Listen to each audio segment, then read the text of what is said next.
LeBron James' scoring will be tough to navigate for Redick, says Reggie Miller.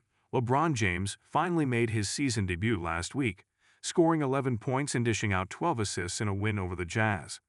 It was a nondescript stat line for the lofty standards of the NBA's all-time leading scorer, but it also proved that the Lakers, who had already gotten off to a great start as LeBron sat out with sciatica, could still operate at a high level even if he played, but had a smaller role.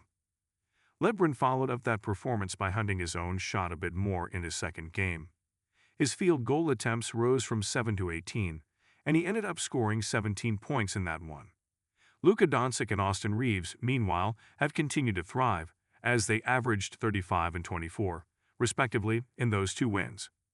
Reggie Miller appeared on the Dan Patrick Show yesterday, and he said that having LeBron be more of a complementary piece will present a unique challenge to Lakers head coach Redick.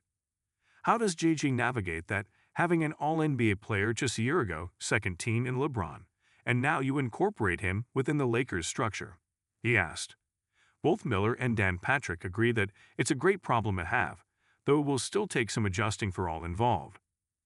Miller is jumping the gun a bit here since LeBron is still ramping up his conditioning and trying to fit into what the Lakers are doing without disrupting their early success. He's not going to average 14 points this year, and he showed it by going out last night and dropping 25 on the Clippers. Still, there seems to be no doubt that this is Luka's team now. The Slovenian superstar was white-hot out of the gates as he dropped 24 first-quarter points, and his overall play has made it clear that he'll be heard from in the MVP race this year if he stays healthy.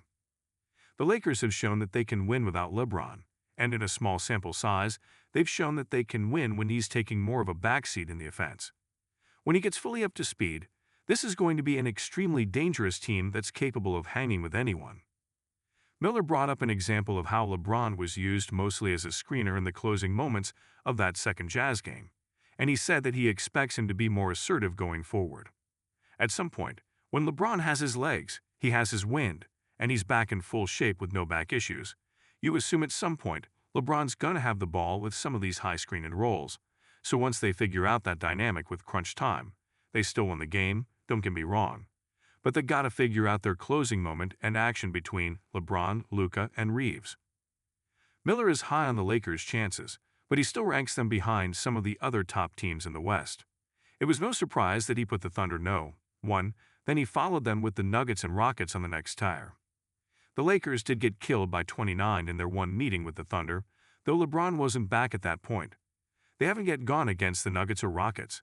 They'll have to wait until Christmas Day to take on Houston, and they won't get Nikola Jokic and company until January 20th.